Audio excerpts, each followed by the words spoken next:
hello Ghana for humra Adwoa Nkonkonsa na chede me zenyama mezero na enne mo kwanye dwumede mesro the memo jeje mo moye show oye feel and the yenye nyumtini nwa otonyom na che besiaba maami our friend my friend sister friend bibia and the yenye wabhwehwe nkomo wo mo kwanye dwumede zo na mpocho before me na mo introduce na acho ne or then with the dwumaku bi na wa for mo ho kawa ende mana made hwemita besi na sense mo cho working so chama na asede yale tuadom ehwe fitimiti da besi menyi mpocho then with the heavy by ray na why meeting na menyi fefe the Adwoa Nkonkonsa in the misley na ehwe mate mpocho na misley in different style or your color kind collection no apa mate de mention Adwoa Nkonkonsa manu nyati na ehwe na as mpocho besi aboso no links collection wa shampabwa then the monthly na munwo kumfefe na batampa glajosem wa meneziba na soto de yendi oban sobolo pamwa millet ice kinky local food bi epe mpocho frawane na nyewon ndi djuma na mpocho ko Facebook Instagram na ko hwe na cha kwa no nyina wo ho eko heavy by ray na ebo huan both Facebook na Instagram eko Facebook and Instagram kona ebenya Gladio Foods and Drinks ho na nya links collections ho moaye motwemo na maba madan me guess na do madan me guess na do pocho motwemo moba ye bote do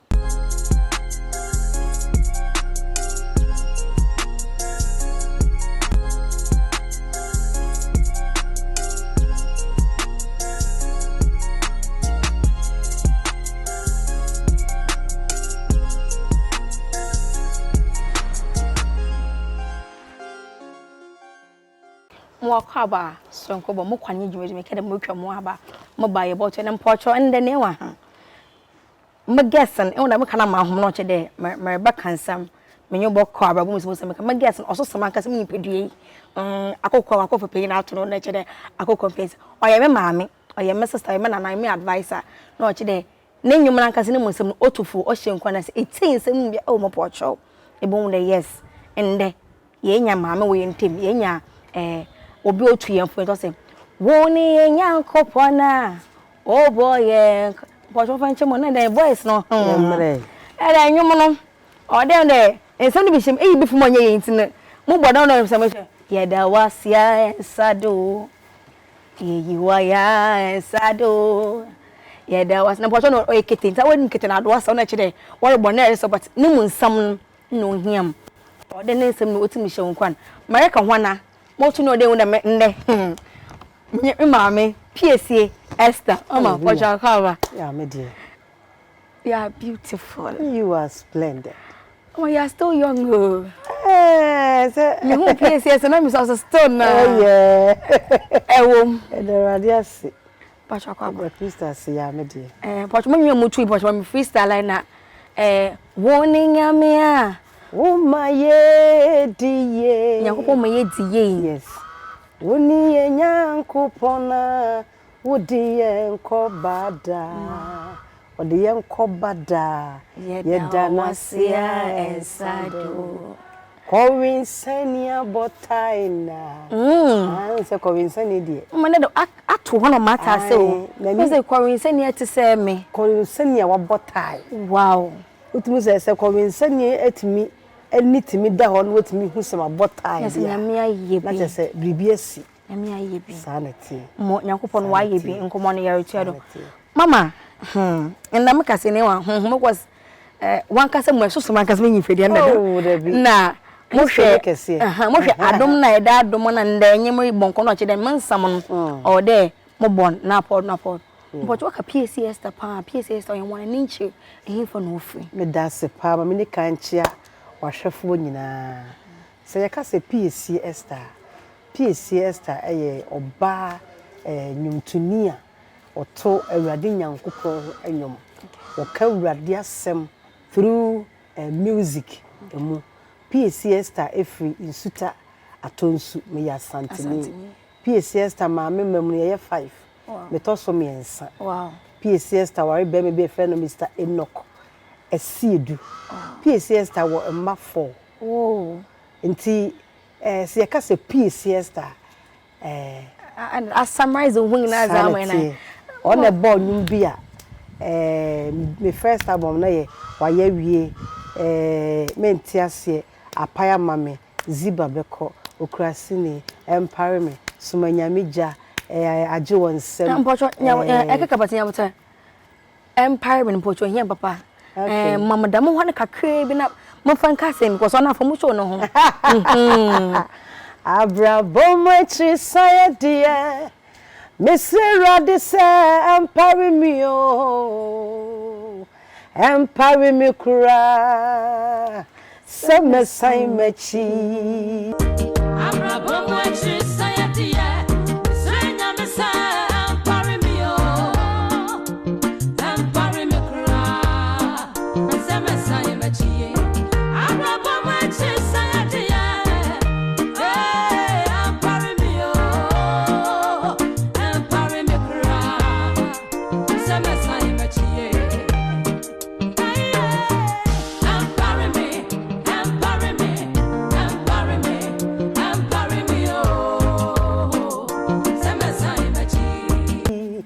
Mefrebusia pamunimo ebusia kontonchi apamuno ebusia enome apamuno afidie mefrimo benima na mekuro ye misani mechibiemo mechibiemu abrabom misani mechibiemu Paul ka asemu yi midimri ka me pebo tiny wedu na me nsako ka osufre nkunim buo no Kristo saka mi awie edie ne betumi ya mesani mechi mami ntwa so nka se empire me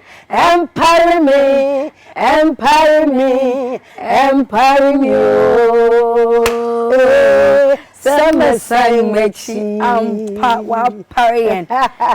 ne nwumi a yeto yin oye dwumazini hu nkomo ba bezi adekunta mo fa na particular nwum no onye baba ko na ababom challenges azo hyenin Kwan azimpo otu ne gizim ze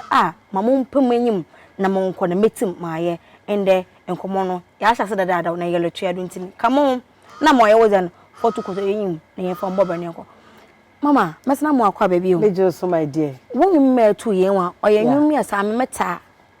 otumofo. Because mo hwe me free a. Yeah. And then Yankopon na mu de mo wasam bi kada ache. Praise God. Enti da mo nwum na de mo mfenza agwa. Praise God. Aha, enti me nyina me kada ono pote na mpede eche mo kaka. Piesie Esther abaze pa no o motivate wa. Ma iyen etimie because mo hwe na mo so. Okay. Na mo hu na abaze na we keep you till now. Me da sepa in fact Piesie Esther brabo no enya brabo a na ahyase no na eyede ana se na eya hogoro so na mamini kan enkamfa nhye ho se ubisa me se de motivate me a eno no eye Kristo a wo hye me denti me de me ho ato awurade so se ono ene betumi aye Okay. Nti any situation biya no etunyom no meka wa bi se masua se asetena biya me wo mu no me pene so e ma ne doso e ma me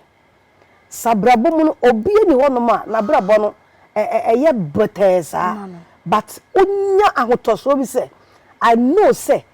ni abrabo ne tie biya Kristo a wo ka me hunti metumi a wo betumi Betuma enti eye Kristo a wo me dinti ono ni me motivator on ne motivate me a motivator na motivation or motivating on ne motivating motivating kan fanti kaka I mean kan fanti ye me dew on ne motivating okay and o de me nam and o de me rekoro okay because Piesie me ka se me fie me free mu no na enye fie a eye sika fie okay na mbomu no eye nyamesum efie abusua ye sura wurade abusua ye dawurade ntini ma me de me ho to sa be ma Yesu ni so ebehunu se me nana mo so no wode me nana esuma wurade yi nti awurade so ani ni di ni yi etimi nyansa hotoso ne se me de me ho to me nana nyankopon no so a sa no be ye me so esan se ye sha brabo na se no na me hu me maame ne me papa me nyini kakra hu se eniema nhyeda nkoyie da bia we asasa me nhyeda nka akorada e che se drum pempen so maame nua baako e be fa me kotena tamale because na maame ma no na ehwemu no na eyeden na hwemu no na eyeden nti obefa maame baako maame ata fa me ko tamale tena tamale because na maame ma no na ehwemu no na eyeden na hwemu no na eyeden nti obefa maame baako maame ata fa me ko tamale na de bia me kasa asem se Joseph de ema Joseph ne da yeso timi ba mu no se ni nua no mo anton ana se wanko wura situation bi mu a enka wantumi enya ni munyama wonya ye no eti nyame na kwan bia eye na kwan bia eye tamale me ko tamale no anche bia na me sa back to me maame ho na me maame ne papa that is atonsu ni krom yeah enti me back to me krom no na chese jam maame ne papa ne kese ye wo ho ne ade a afuoma na yeko afuoma adwuma na ye na me se me kwa afuomu a in fact de bia me ka se se ye ka se dua foro na ne nyina metumi afodua wow isa se ma franka ye foro kote ye kote ankai na wa beton wonya bibia ye dai ato bibia ye dai edi nti sa nyama ni nyina na enye den na me hunu se me maame no na ebre no na ano hye one day my papa I didn't find a currency the father that I love so much because my father care or donema now so do situation be a which renti what doctor nipa nhyɛ dem it sounds one day that ye number papa ni honom ye hu ba bia wa fa de asa papa yi ma fie obeba na di besa na wotwe ye fra busuafo so obi ani ba bia papa wo de ne tie dom a che se wo bezinti yes because on to me hwehwe se de adona me papa ne nsem se wo hwe ne nsem de se de nsem na nante me kai pa yesusa no ne nsem techenko a because wa dosa afi wo hwe ne ma no nse da bi se ma mfiri krom ha emwa me nti te se ordinate do mu na be kan ma me nkwam kwala enum oba tan o hwe mafoma 5 na enafom me kom a yasam ne be wa de mpese me twa ne tententi e wa mu ane se ma me nya akwanya edi obi achi betena obi nchen e wo kumase na eho no na ahomete isanse ma me no dan ya single room na nso so no me ma me so oni obi a wo kumase no so pese otimbenya kakra ma ne maybe mo ne babra edi ntina wo se oba owo mma na wo so betena obi nchen sa be ya kwala betena obi nchen no betena obi nchen ma me Nyankopon hia no ma me kwanche Nyankopon hia no because enye wo no a ebi anka Piesie ebi anka ya makomase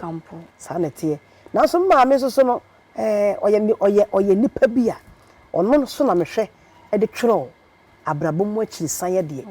empare me abrabom chi san de empare yan ai na asa no aka merite but man ka sai de menwa atokaka but yin na musu because abrabom na ma na ote afa na role model o mentor more kan mo ntu gizi mu de ebetimaye no matter the situation na some more kan enwa when fit preocupa no be nipa na waye na e fa na mama o mo role model o dabi onye refem na me na mo yen de ne bochedo o da mu twa mo number me ba mo won e de bochedo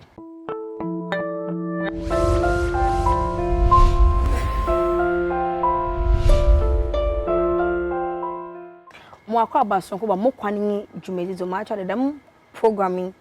enyo kabrabo mo nsamfa penyin bi afa na role model mento but enyim na akosam enyim ho na penisa wafam dem platform ko to mo akonya etimi tei na nsam mo oto gizem enti na enyim ma me Piesie Esther na yen twonko mo na nsam na wezi kan achas na ame amazing kan ma afamazi because na enyum no empowerment or maza okasamam entam na ho yelite bi na de bi etu yen wofo on pocho akwa baby o mejo so pa ya ko na reka mama na situation okwatena obi na nchen nti aw ehwedem na oye dem po no survive mpo a etimi enye opportunity na wo other sisters na wo brothers no wonye opportunity mpo otimi oba out dem that's it ma me nya kwan ko du kumase no na dwuma konya ye no na ohohoro choba nchensin nti choba nchensin ni mu hohoro no my dear awurade mo wo nipa bia wa hohihiem amen isanze just imagine apotoyo mo woro say ya na ebetua wo na benya bi edi anya bi akoma oma yeso so ye dwen nyina na say ma menya kwa kokuma se ne de wa kwazi ye wie because ye wo kura se no so wo bi fere kuma se ba nyemo zo bompo hye won Kwan ba ye tese ye de etimu se ye de ye wi ase beja bi nom esanse utimi se eniema asesa woni nipa ko no mienu ntam no difference wo mu nti nyame ya ado no ma me kopie kuma se no yenim se no de na eze de ye wi ano no esanse ye botaa nyina ne se yenso ye betumi enya kuma se ho bi ya kotena na mma mbedu kuma se be ro nchansi mu no na nyame ya na do nya sika kakra e na okono akohia tonye nti choba tu chefoton se ke se oye choba na kasa mampoje ni ponye easy man no man so wanya ni mu betedam na kosia crate ne kura ne boy say emfado mpa yin no wo na wo so na so no afa maame na one day no wo ba mama ne o say in fact obedu kuma se no na obehunu se abrabo no kro wo kuma se no enafo because ohwe nwuma na wo ye no a sika o expect say ko betimi anya ama ne ma ho atoye kakra no because na ye ne na nanete okay at least obetimi anya kakra mama mi na mama anya bia ye bia di de benya ne pan no na pan no kwa ye nya da me na obetimi asen wa mama de pan no firi kuma se aba wasa da me da na ye ne nam ho apaso no kire won bro nyempo anya me na me ka kire wow ye ne agye ma na bro so na mama ka kire me se de wo ba kuma se eniema wo be fam na one day wo tena ase na ohunu se da bi we die abraboy se de me hunu se kuma se be yie kakra no still abre ne doso ana mensan ko back to atonsu mensan ko na men ko do bie mu ana se menye den okay because ana wo sa adwene hu mienu se se me ka se me sa ko back to atonsu makodo a me me abra bobe sei esanse wo munyina betena me nche wakura se wono mo a omunya chese eni papa bi ana se ewiase menka ne se kura omunya ni je na wo do wonya ndam framan enti eni wo se wodwene ho ano se dabi abrabo yi mu pa de me ahanye okay bia me we enye ba me sa ka se me komachi a eho de ye ko enti ne ane mesa komachi pa de ma me ntina ya eti ho na me de ye abrabo mu akiri sanye de wow awurade ma no mpare me because that time no na ma be di enwum to achi kakra okay na ma me mfa ho no nsi ho na me hwe kwa fa asofiri atonsu ba kumase no esanse me ma me betena kumase no na ne nyema tonto ni mu a no na awurade ya atom onya sika kakra e na okọ han dan wow na begin yo beko han dan no so on to bi ni nchen bi wa no akase nya sika ko rent na dan ye no ye nyina ye ba dan single room ni mu obi ansa na ye tinye nya dan akọ han ameka se ma me kwanje nyankopon hira no esanse ma me single room no na mafo nyina so sanse fi aton so san betena na nchen na wie suku a wow na wie me Jesus no sukura me wie kura na me nya taade ntwa foto na me nya taade ntwa foto na me kai pa se utmu se amanfo sisi ye pofo ne ade na me dwene ho se ye me na ye bia shempo ye twa good picture we are that time no you de kente bi si wa sene sa na te se nti ye twa good picture ye we are o twa we na je wanyi obi so na mo wanta ade no wo de twa wo de mako me ni bia me de betwa aitan me dofo enhwe na brabo na wo mu no na sa bre na wo mu no ebe dane ama mama nti yen cut one kakra na say yen ba outside kakra ebe industry ni mu the group bi na ebe anade enchi aboafo bi na obo anade abakwan no mpo na for the industry ni madam me da sepa kwan yankopon ya adoma metimi fa asura eye music ni mu no na abra me wo me kurum no me nkwala abere mu no ye wo meto Pentecost mu okay nti Sunday school ni na yeto nyom I know so the deaconesses yes okay na as a ye convention ni ade nti nyom to na de mintwa na short no efiri mashase okay na misha na awurade ya adom na be pie kumasi bi no na asori Pentecost asori no na mentumi enko no wawa beginning de na mekọ but mekọ na menkoto nwum ni bi because me ka se me hwe nipa na omo gina soro ho no hwe omo dress na me hwe me de na hye me no on match mentumi mfa mforo soro ho bi ko aye ma me kwan ma me nkọ nti me kwa ma kotena kire enti nye kwasem ne se na me wadom no but na mentumi operate with that time dress na hwe nipa na original one na mentumi menya tade a metumi di akwa be match anim ho o ma na nyame aye bio wa ye ni nyina na mo hwe wonwem klub mami mama wo star be mapa battery pogude siwe hu mo se wo star battery mapa pom so me na ka be se me hyam so nya hwe mama fanta ore na mo se na nyakopon wo siesie hallelujah hallelujah abusia me bedru nkran me bedru kumase no na afei ba sa sorry me kọ ni ade ni abetena pankro no kumase enti na Assemblies of God sofo eti ye fie na ye wo mu no na fie na limu no de kama na se kwan bi dam kọ akire saa na ehọ na ye no mu se na ye guo na me no I call that place my Lodiba ehọ Lodiba baby na mafi boset na otie na o baby na animonyam enie na wo che kura bi ase a ye ka se ko fe no kura wo nko na so ehọ na Nyankopon ma na animonyam han no eto no so abusia ye sum nyame a wote ase de bia me ka se there is God sure isan say baby a wote na no ma me ntu obi fo se baby a wo hye na ya ho kire ya ho hiehia no empre wo kyewa awurade be yi wafiri ho na wo yi wo be hye wani monyam a ebe bro wadwen ne wonte ase so baby na me sha na yesu se baby ye won ehonye sa me ka se honya amen ehonye ehoye kakra bi nka dan kura bubo me wow isan se baby na me da no edan na me ka che se Nyankopon no hu ye hu a obi wo ha wonte ase isan se baby na me da edan no te se me ha mani nka te se de ye twa free ha se ya ebesi ha te se kakra bi oh na me baby ma me da no ye student matters na beti di ato adaso woja kitua bi na me sister pani me sister da ete se ha sei na baby e da ne de kete ase ho sa na da nti anadwo no me hu de ka me bibi me se me sorry me preocupa na me sorry ko ma me wo se ma me pese me beda won chan na so na we de ha de na abeda Nyankopon won hye ne ma me amen oyo ba tampa oba te ka o tumi ka kokko da bre na wo da kwanda wa se beda mention God is so good say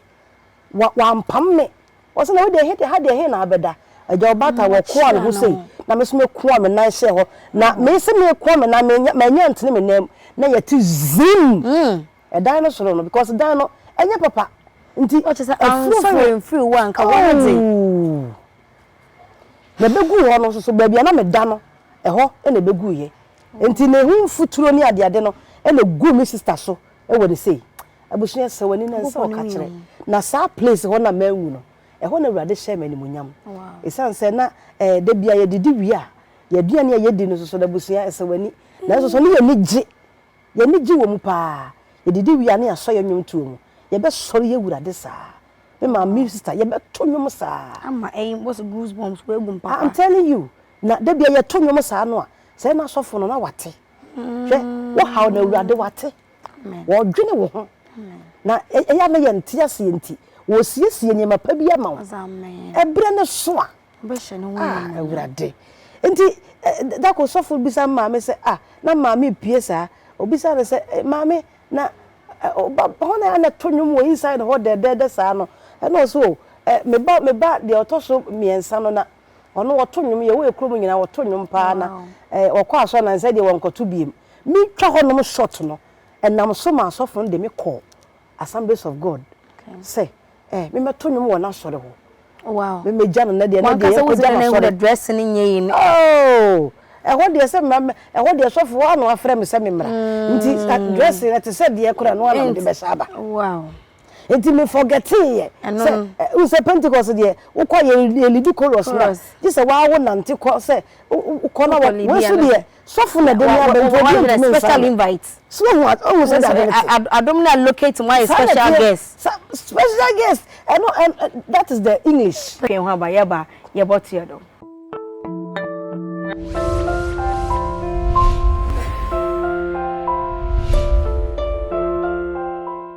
mo aka ba bi oba mo kwan ye dwumedi do enne ko na wa do ma me se mmerese murusu mare famizo no chiri ningi na mixed feelings na ehu de wa fa abrabo ne mu bi onye better dem for man say am for dem trials ni mu a ehu Nyankopon na nyimonyam nti no onye afamu no de hu de ababara na ko na hu ni de oye dwumako bi na nkofo ku bi so na wa fa mo ka wanda meta manai kat akọ Marekasa menu na meti heavy barrier na mata idem pocho kona kind collection wa shamata na links collection amo mpobwa zamin slewum na batampa gladios wa men so bolo pa mo na ezibana so all local food bia contact one na wanyunzi na mo freedom pocho boko Atigya TV wo YouTube akọ subscribe cause won ko tele benye dem show ni hu de yenye wor for different level there to nkomo do nkomo na why there ama pocho mo samu akọ ababio na yere cancer but what's the sanko for yenchi dem trials na how na no ya abayi a dem no see like in which year dem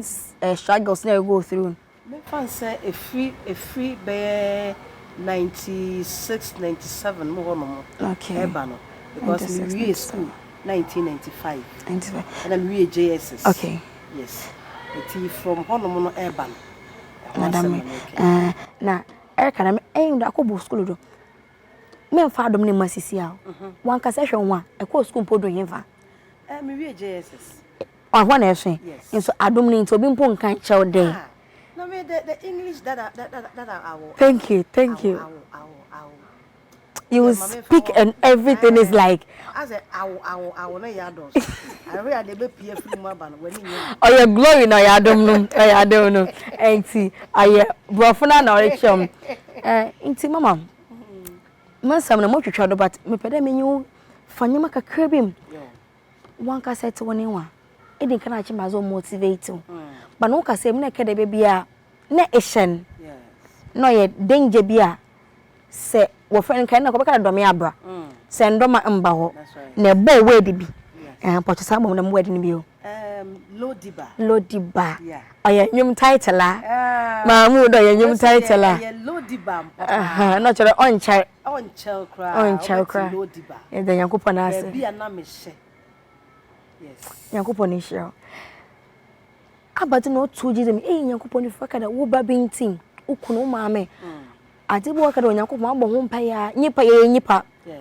azibi premier na ye toba ha ye pede ye jem ye bro engida do asa abadi na wo ye kede Nyankopon even Nyankopon no ultimate abadi no to nkwan oba ukunu o maame anada abadi me da Awurade asekese se Awurade amame abusua oye wodo owo odo mabusuam ye dodo ye ho pa Nyankopon bade dia semensa no ohun me nu adwuma na me ye na ne botae se obeboa me ama adwuma na me ye no onka me ho so amintumi nye Nyankopon shiran nti eboa me pa ye nti ama adwuma no enye burden bebre ma me na me mfa ne ma bebre so me tiri so amintumi nso a nti ye de ne kakra sa Nyankopon shiran daddy I mean sure pa mama ye ba wonyum tum enyum tu no obi ato nyum no obi aso oto nyum ebeti makara nyum tu we gbo yakwana kese za mo onyi we tuko no onyi wa ire aba achievement mpo na ebeti makara nyum tu no oza mo me da se pa my dear ye kese pa wo mu ma me pa ye onipa bia na ohia ba eno no ye me biggest achievement onipa bia na ohia ba me no ka se wo ma sore he se ye ota sometimes otim besra me e o Pentecost ya sore he na obeka kire me se oware di 7 years na ebamba na me bo me nyom mente ase no na wotie me interview bia me ye se biribi nkoye wa brabom a enyi ntom wunya me ba na se niema nkoye ma wo a ehia no eye kuwa se niem so de gina ho ne bompa ka kire Awurade se sesa ya besi ye bi Awurade tie no nti wo se wotie nyom ne tie mu nsem wo se da bi ene mente ase se me meye bonini wose de bia wode nyum ni hyema wose me de bompa ye Awurade nam so ma ne oba no kuta ne ma nsa wa woma that is my biggest achievement enipa di adanse ya kire me a adanse ya nkofo me ka se da komesi da a record bebre na ma bom wiase nyina tese Piesie Awurade Nyankopon nam yanyum to so am achievement kese pa asasi so de me manka bia nhemu da se me na besi abruchiri da isan se me no se me ka kire wo no me hwe be free na jeni wa obi ni ho no mabruchiri wo da me ko obi ni ho na so me ka se Kristo ni monyam se ba bia me na yetietie wa bruchiri mamu no ya wurade wo hu me mo adom na adom in talk of say yetimi akotena bruchiri akwo mma ya wo ye mma wa bruchiri ya wurade Just me kasa ne bobodi maako ene me wurade nam so am ye nsaka yetimi ni atitiru ni ahemfo yetimi ni petitirufo president just say me pakesefo emi ayebi me nyom ba ko me say ohie ni ba na metumi ni ahemfo ene atitiru kasa wa nkasa watimi di wani ahu bi me nkasa ye mahoden awurade na aye nti awurade wa ye bebre amaye wa ye bi ampa yes mama eka won sam ne wana na wose abu mama nkasa asem we na me nka nche woni pa bi a wote ahoche ya na medwiri nipa wo mo ahoche ya wo ahohiahia ya papa na so besa me ka che wo se wo de etena wa na enche awurade be yiwu na wo yiwu wo nyiw kekewu wo hye wani monyam awani monyam menyo ba ko bi amede ba me de beto me nka nche o me freestyle Canada dey tell you mama when you are no industry how do you see them I want one relationship what's then me de awurade ase Piesie de me ka hye Kristo ni monyam me de me ni obi ate asomdwe mu me ni me nua bia ho bone obi bibia wo ye nya me tan obi bibi nya me hi nti se me hu se obi ye bibi na se ye fa me a metimi tena se bia masere saa me ka hye Kristo ni monyam me ni won nyina ntam eye asomdwe me do obi bia me ni obi ni asem minima me nya so obi so ne me was obi aso nyi unyasa na me last interview with one gospel musician like that naked comparing those days in yom to teten and then youth and also this time changes album na ade onye hu nkonkon onye won kasa wan kasa bo won tim na ade one dressing mo pocho ende aban me hi ode ka be ka bibi kaka za mana obi anu so onyanko beye na nso mo obi akanti ore ya condemn nke be ka bibi za sha mama me da se pa my dear ye kasa first no anwum to ene na that was then eno na na wo so first no se omo ana me ma me no mpanifo ana omo to nwom no na omo atade kwa no mo de video no me ka kire se bi kwa na omo no mo na bo life pa okay because that was the na ewo ho at that moment eno na na ewo ho at that moment enne ensesan ya ba okay ene me ko nanim that time na WhatsApp ni ho sure that time na makeup ni ho se makeup ho nko be ye bi ono was one powder no de bon enyim keke na makeup ni ho that time na powder na ho let on ball powder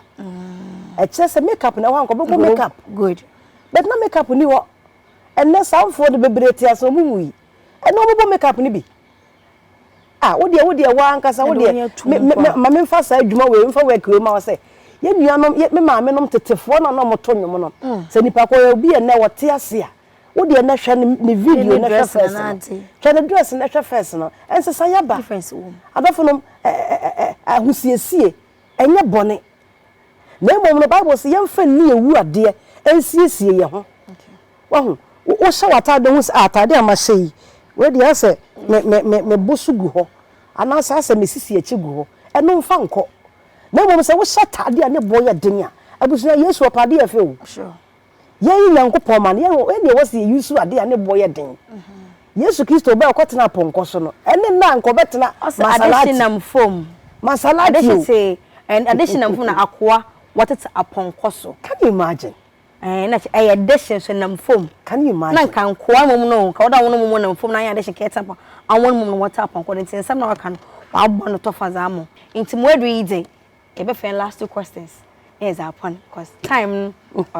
or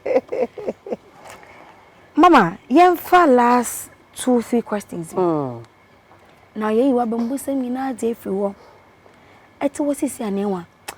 enye bibi epeda yeze buobi ewo bibi epeda o nipa asumesi ze menya nchama boan ende ekwacha pra nwom to fugo so pen funi be mbuo wan what 10 wo kwa wiase koye koto wase wiase nwom abazi na woye da boan won because ehun youth girl bi otonwom pon voice Yo. but onye buafo but onya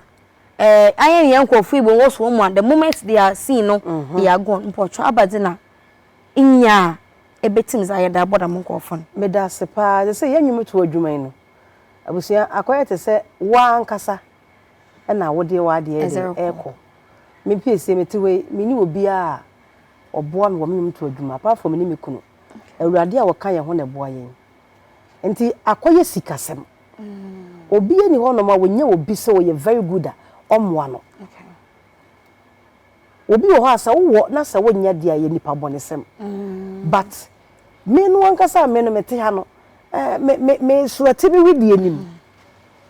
me suati widi anim na wo sa akofa ba akosa aka ho a otumi nye nti eya na akoye te se nipa no bi dwen se oh na nyentefo aba ne no ye mwa nkrofo ye me dofo de ye de koboa no ewo he ye nyina ye te Ghana ha ye nim se de niam sitie eto da obi ho no ma ye hu o se o Piesie o TV so Piesie wa dress kama ne ade a ye fi se Piesie ye yie sa nse me shedam gusa dam because ye hu ne de ayanyuntine edi ye e wo ska wi but wamboa oh ye pede ye fadam opportunity mu de awon so wo how wo problem wo nyipa me kwa me ka say me hia boafo me hia wo bia be so Piesie mu say Piesie me pese be boa wo ministry mu mama ka me nika me pa chawo ene me fa na ada Piesie Esther metiwe me hia wo nipa bi awurade Nyankopon ahira no wa oye osudo wurade a opese wo no afiri nipa mu say Piesie me ni jo ministry me pese me bo adwuma awurade dia hye wonsa no na adwuma ne kɔ nanim me ni beje ho pa se wonya wo nipa bi a wotimi sa dum bi wo no so a wobetumi aboa na odofo aya aboa no na ye no ne de nkakra na ye nya no ye program nkakra ye ko enya no eno a na de ye production ne ade nti nye se ye nya bi nti na ye moa obi enya sa na tie the acclaim and the acclaim because most of say one can me show the social media dey okodo oh na one na ifofo no wa hye na so mu yafo na obi afi no but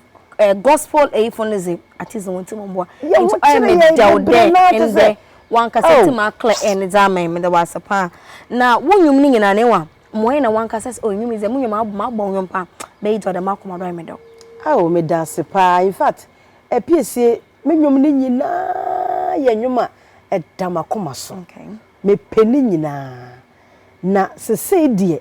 ye metumi aka se ye nwuma me pepa eboa me pa ye afi obi be dia dance ye kase eyemia message o message Nyankopon de ma me ma woni pa bia na ho kire no woni pa bia wo hia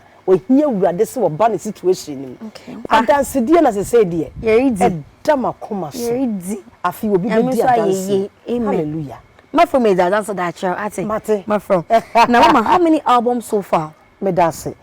Say me wo album no dey. I say nyuma. Eye no do brebe na eye 6. Wow. Eye 6. And I me was single so 2. Single which is Masida Kese. Yeah, that was Zado. And ubedi a dance here. So abeka ho. And yeah. No. Nyankopon in show cause Ghana Nyankopon on show pada me from Intempana abo I me feel man ka no my but mama nya no ye ho abotar pa na onye nzi kumo fefefe mama my dear in the next 5-3-4 years ye hu wo hemfa abazina zero brain in fact bebe hu Piesie ne de ye ba bia hu awani beje isan se ye jima Nyankopon di se wode ye bekoy anim because ofu nyuma pass ya wode kwaye ye pa ya bra bo hye urade nsem na me gini di se wode ye beko na nyom ne de in fact abro so edoso because me hwe messages am wo me pese me ye ho adwuma na edoso nti me hia wo mpaibo se urade no mo yo ya hoden isan se ye nkwa de ekuta urade nsem na me gini di se wode ye beko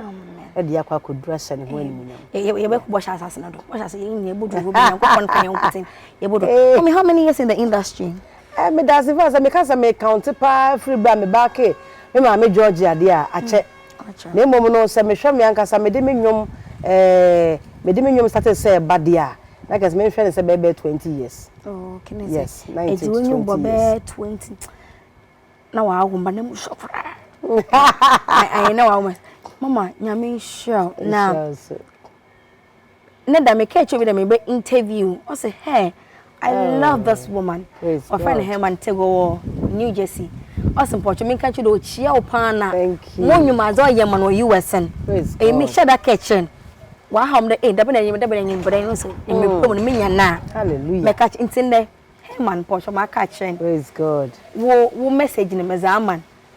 nti wa osum dem da man also wo nwum oye man ne wa so kono kotodwum na obompa ya abrocha set no nda form I know but okodo obonwum na ensem onyewum ohye ne nkomo yedwuma nti mpocho enda de ma ka obneze mezache na marko kwa na de yeda absurd does it mean the American any under any record label another bibi dama Patrick production here Nesta production okay yes your record label Nesta production yeah oh yeah Nesta production yeah. Mama nyebeka ne final words na ya so ye idin komo pi etuyefo wo kasanim ahye nko wo kasanim endo be na aba mebu a enyidado nyi bebia onu madumpo no on hye no wakonfun aba asem na be ka kye dem nyipa na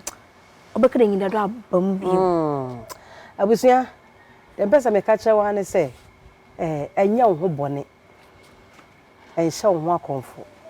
dia wotim sesiye no obi afam awurade ayi no ka wakoma to yem ene na hunu ne saa besa me ka kire wo se ebeye yie ka Yeremia chapter 18 no na obehunu se bibi sai a osiesie e de ya de foforo enya wo bone na wo wunhia na kora de ebebro de wadwen kasa susu kora so hwe awurade kwan so obehira na se wonnim Yesu a ehia me pa yie ye nyina ye di akonia ba ye kwa ye bai se wonni Christ ya wuwachi no ebeye mobo fa Kristo se wura ene waje nkwa na se woni ne nante ye dia Bible se na wakwan beye jojo na obehu awurade sene na nimonyamte awurade beye wuye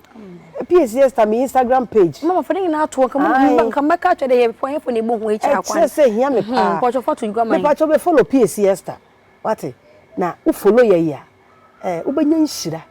beti awurade asem ubehu nyankopon ani wonyam me Instagram page no Piesie Esther Piesie Esther na ukọ Facebook so a Piesie Esther Ministry okay Piesie Esther Ministry afi be dia dance ye so pese wo dia dance ye dia ko sweet Piesie Esther menwom wo ye boom play okay Spotify Apple Tunes just stores ni nyina uko bo Piesie Esther na streaming na obehu se ampa obedi adanse die enwom no eda YouTube nso me pa cho ehia me pa subscribe to Piesie Esther's ministry na wabra bono enye sedie etie no Atigya TV me boa ene ba bia Atigya wo bia ene se wade me wabra bono ebe Tigya amen na ebe ya uze jari ya titi ni adia se poa arias Oma ya Michelle ama menyaje mo hweta me de frɛ na eti me je pen mende ma temaba ya more time mpo na ya kasa ye kakawat batan ya batan oda wona e kan oda error na wa correct enya batan na enya botar da me na feche Nyankopon adom ye tim bibia hwa Nyankopon no show de ye frɛ no agye pen na aba na amemwaze busade ko mpede ye man okay o short videos na ye worship ne wa yes opocho mo flow hallelujah na say ye te bia oye oye na ye kare ye te da waye miye ye mwedri I don't know so e aba because ye hwe be ye fra Nyankopon adom ende odi ebodu hana oya ne kan oye dzen but oye Nyankopon na waye most mama na nyom ositen Nyankopon obi mo wa ka no hya fufun kwan onto won gizim no wo Nyankopon wo ha otase ogudu ya wonwadwuma Atigya TV ende ahade ne de dwumazi ni nyina yezibesi ne hu ne de bi mo wone wa oye baby anda mo won mpocho oye baby ena oye baby oye bi chere dem mo hotel bi ma ashada mo mpada maka because it's a place make the make up of it's much with one number newa mazegwa sazamo a friend of what I hear fa ayo gwangwa me ko na me pechi no me pechi no na emum pada me kire nyama enti pocho Atigya TV or YouTube ko subscribe for my ko Facebook Instagram na Twitter Atigya TV Ghana most of me chop fitimiti da best menyim heavy by Ray na why more fair than me pocho ko hwehwe na chi akon for program bia you I feel part I feel bia friend na wo beba na ehwe ma tell kono kan collection also a collection kum fashioning na bi pocho hwehwe na chi akon Facebook na Instagram on your style bia epe na ehwe mana na asa links collection na wa shampa boy enwa na batampa glajozi wa meneziban de yendi also pe local foods and biara from one what's the sanko for we inchi nkamore cat bibi but wait semanando nto oda me kansana maako enti bochi moye de amia mezi dwumazini wina ache mezi ni Adwoa Nkonkonsa mezi Nkonkonsa mezi ni Nkonkonsa Nkonkonsa mezi ni pa na aba atena babo musa onna mu Nkonkonsa na mezi onye obi ne ho anyukum dam oda wona ase depende ye besan so yeshi Atigya TV ebro nyama oye fel oda wona ase